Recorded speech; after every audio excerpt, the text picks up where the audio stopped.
Gray skies above. All right, rumble, rumble. More comfortable now. See what I mean? Gray skies above. This is a normal day. And with this kind of weather, I think it's just absolutely the best time to do strange and unusual stories from around the world, my friends. So let's get to it.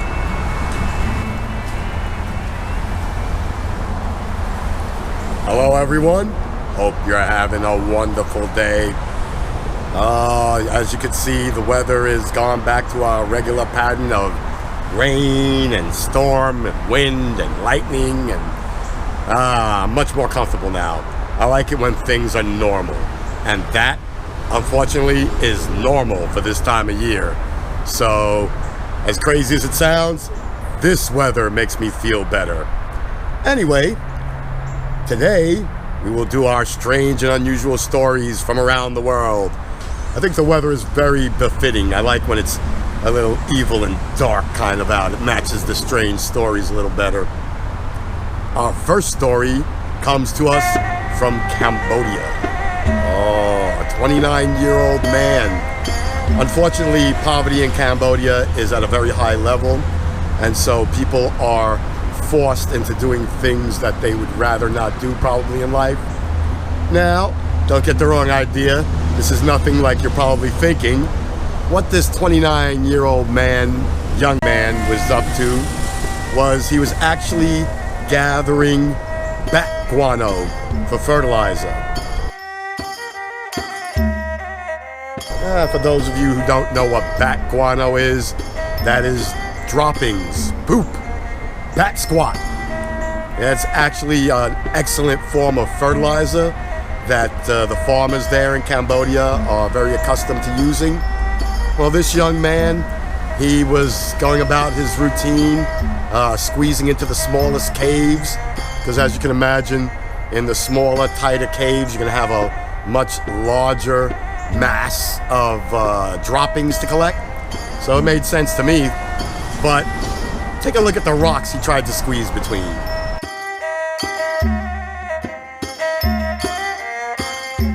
That's right. Today's story is about a man who was stuck for 4 days between those rocks like you saw. Couldn't move, couldn't turn his head. Really not quite sure how they found him. What happened was he was out on a guano collecting bid. Was trying to find places that others haven't been. And like I told you, small caves and small openings get a lot more at once. So I mean, work smarter, not harder. I guess he wanted to maximize his gathering hours. But unfortunately, he got stuck between the two rocks. I'm guessing he barely fit, panic set in, and once that happens, friends, it's all over. So if I can give you any bit of advice, if you're trying to squeeze into a small spot and you realize you're stuck, relax. Oh, I know it sounds impossible, but I'm gonna need you to relax. If you relax and you can really, give yourself a half an hour, maybe even a whole hour of not moving at all. Don't move. Let your sweat build up and start pouring down on you. Try to go into the most relaxed state you can possibly be, and then try to back out the way you just got stuck. So if you had just pushed your hips forward and now are stuck, you need to get them hips out first, then the head. But what happens is, like with everyone, you're gonna want to get that head out first, and that's gonna wedge you in this way or that way, and you're done. Luckily though, our friend had a very caring family and village that decided to look for him. They actually were able to contact the police, who formed a posse, a good old-fashioned posse search party. I guess people were familiar with the activity and just happened to search in that area and found him. Yep, I guess he was still conscious and was able to cry out for help, and they found him. And I'll be honest with you, as you can see from the pictures, or you saw in the pictures, he was in a very incredibly awkward, tight spot that's really difficult to get to. And what they did was, since they already had sensed that time was running out. He had been stuck there for 4 days without food and water. They actually gathered a crew of 200. I'm guessing the entire village, I believe some of the National Guard. Took them 10 hours. They had to physically chip away at the stone and, make an access for him to slip back through. And they were successful. They were able to save him. Minor injuries, of course, dehydration, a little malnutrition. But I believe our friend will be back out on the road again. Probably not trying to squeeze into places where his head really doesn't fit anymore, but good to say, a happy ending to that story. Found, saved, and 200 people working in unison. That must have been a beautiful sight to see. Well, I hope that was a good warm-up for you, because the next one should really get your attention. Let's check it out. All right, rumble, rumble. I better get busy. The sky's gonna open up soon. I really push my luck when I do these, but I love the excitement in trying to get it done. Our next story, super interesting, comes from Australia. What's going on, David?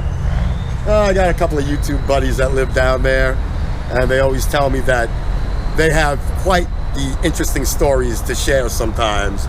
Well, I think they really take the cake this week.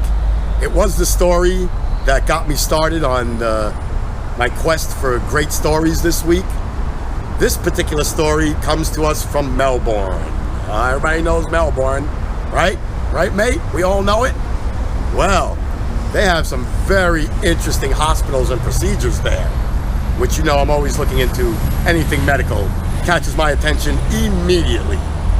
This one is one of the rarest medical situations in the world, so thumbs up, bravo to you, Australia. And when you do it large, right? Story, fire breaks out in patient's chest during operation. Oh, I know you haven't heard that one too often. That's right. 60-year-old Australian man in Melbourne goes in for a cardiac surgery. During these surgeries, they have to pump air into your chest, oxygen, straight oxygen, besides the oxygen they're giving you.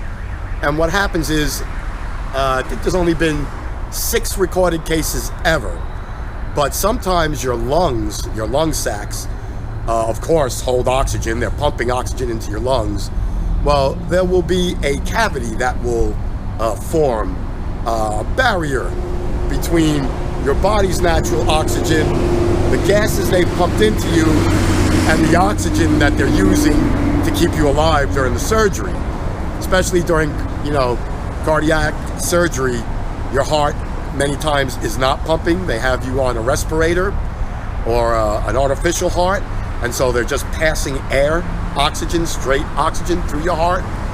So what happened was, I guess we had a mumbly, fat thumb assistant actually dropped an instrument that sparked and clicked on the table, and boom! I couldn't get any pictures. As you can see, there are only renderings because, let's face it, people, it was during a live surgery. But the spark ignited the artificial oxygen and actually set the patient's chest aflame. Now, the doctors were quick to react and knew exactly what to do in this particular situation. And I have to say, all is well. We were able to put the patient out, able to get his chest under control. No alarm fire, but let's face it, scared the life out of the anesthesiologist and the OR team. I mean, the last thing you ever want to see in a hospital setting is fire. I mean, not just because of the panic and the danger, but because of all the oxygen and nitrous oxygen that's around. So I can imagine everybody may have pee-peed their pants a little when that flame broke out. But I'm glad to report the fire was put out, the surgery was 100% successful, and our patient has survived. Now, I don't know if Australia's like America. I'm guessing, I think you people have socialized medicine there. If you do, then I guess there won't be a lawsuit. But if you have a health plan like America has, where everything is private pretty much, oh, the lawyers would be sitting at this guy's doorstep, man, right now. But let me know, what do you think? Would that absolutely terrify you to hear that there was a fire inside your chest during the operation? Shit, I know the condition and it terrifies me every time I gotta go see a patient or something's going on in an OR. But let me know how you feel. Are you from Australia? Did you hear this one? Or is it news to you like it's news to the rest of us? So I didn't even find it in a medical journal. I actually found it in an offbeat op-ed story. But, you know, I told you, they were getting better. I got one last ditty to share with you. I think it's a little more mild. I'll be honest, there's no topping fire inside your own chest, but let's give it a go. All right, friends, I have one final story to share with you. And again, kind of proud of myself. Not easy to find news coming out of this particular country. And forget about strange and unusual stories. Life there is hard enough. So strange and unusual is a big order. But I did it. Our last story today comes to us from Turkey. Yep, right? You don't hear a lot of news coming out of there unless it's news about war or something about terrorism, which is so unfair. It's a beautiful country with wonderful people. It's definitely high on my list of must-see places. I don't think I'll ever get Rini to go there. Rini's a bit of a afraid, scaredy cat traveler. She really doesn't like traveling at all. But for me, I could hopefully one day say I'll have the pleasure of going to a Turkish market and, you know, seeing their wonderful country and enjoying their hospitality. And speaking of markets, cheesy lead-in, right? Our story today is about a man who can fly. That's right. Doesn't have a hoverboard. Doesn't have a fancy jetpack of any kind. No personal vehicle or helicopter. Just a plain old umbrella. I know, right? Sounds crazy, but 100% true.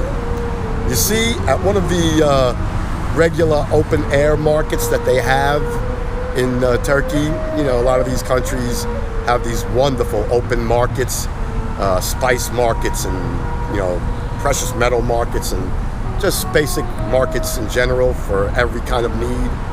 Well, they were experiencing a very heavy high winds. And so some of the vendors were helping each other out, pack things away, try to get to a more secure location. Well, one gentleman wanted to be helpful. He grabbed one of those giant, almost tent-size umbrellas by himself, you know, the kind that have a pole about this thick. Yep. Well, you know, he wanted to be helpful. It was super windy, so he wrapped himself on and he yanked it up out of the ground. Well, he became what they were quoting as the first Turkish astronaut. That's right. He went airborne. He went, the story says several meters in the air.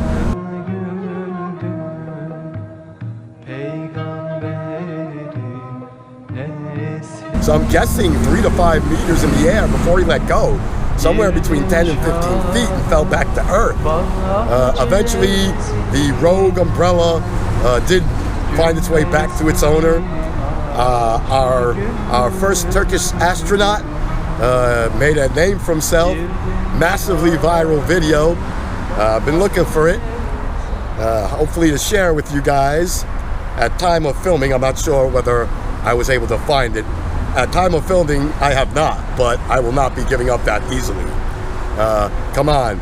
A guy holding onto an umbrella, flying through a market? Priceless. Just priceless. But you're our man of the day, Turkish astronaut. Mr. Mary Poppins, huh? Mr. Umbrella Man? Your buddies came to your aid and caught you as you fell, so you weren't injured from what I heard. But, man, next time you're going to be helpful. Like trying to grab a fire hose or a whole circus tent. You know, think about it. Ask for a helping hand. Have a buddy come over and grab that with you. You know, certain things, even though it's a panic, are not meant to be handled alone. We gotta have teamwork, friends. We gotta do it as a team. But I'm happy for him. I'm sure he never thought in his entire life he'd go viral. I'm jealous. I'll be honest. I'm jealous of him. The storm is coming. I smile when I say that, right? It's crazy, but yeah, I'm jealous of him. He went viral. I've never gone viral. Man, I'd grab and ride an umbrella 20 feet in the air. I swam with alligators just to get 20 subscribers. Shit, I'd take the umbrella ride for... now, my dreams are much bigger now. To get me to ride an umbrella 15 feet in the air, take about 10,000? Let me know. If 10,000 of you want to subscribe at one time, I'll find an umbrella and go for a ride. You can get a good laugh. But until then, we'll keep doing it the way we do it. But for now, my friend, the first Turkish astronaut, don't be embarrassed. Be proud. I'm jealous. I can guarantee you 99% of all the people watching this video are jealous because they ain't got a viral video, and you do, sir, without a channel. So hats off to you. But I thought we'd end it on a lighter note. Stories can be strange, unusual, and odd. They don't always have to be gory and weird. Sometimes they can be whimsical, right? I felt a little whimsical today. But you know, the most important thing to me is you. You let me know in those comments down below. Turkish man, huh? Interesting guy? Fire in chest? What do you think? I tell you, all of today's stories had a little something special to them. But let me know which story caught your fancy the most, which one you liked the best. Personally, fire in chest really caught my attention, but the more I think about it, Turkish man with viral flying video on an umbrella, oh, Mr. Mary Poppins is the way to go. That's my favorite story. But you tell me. I'm curious as could be. Well, I've done it yet once again. Not one drop of water has hit me. We can hear the thunder in the background. That means the lightning's around the corner. If you didn't know, I think I've mentioned it several times, Tampa is the lightning capital strike of the world. We tend to have not only the most lightning in the world here, right here in my backyard of Tampa Bay, but we have the most lightning strikes in the world, hands down. There's been 11 people hit so far this year. I may have to do a video on that. Video on Tampa, why would you live here in the hurricane season? 11 people, 7 struck in the last 3 weeks by lightning. My daughter's friend has been struck by lightning 3 times in 2 different countries. Not sure if you know this, but you would think your odds go down like shark attack. Oh no, in a lightning strike, the odds of being hit again go up dramatically. So it's not uncommon to be hit 2, and many times you don't survive 3 times. This young lady has. What a trooper. But anyway, y'all know how we do it. Comment, like, subscribe. We're about to pass 2,400 people. We're right on the verge. I'm blown away. I mean, at 5,000, I'm gonna have to do something special for you. I'm not quite sure what it is yet, and I'd love it to be interactive with one of my subscribers, but we'll have to see what finances and time hold for us at that point. But, love ya. See y'all in the next one. Flying umbrella. Mr. Mary Poppins, love it.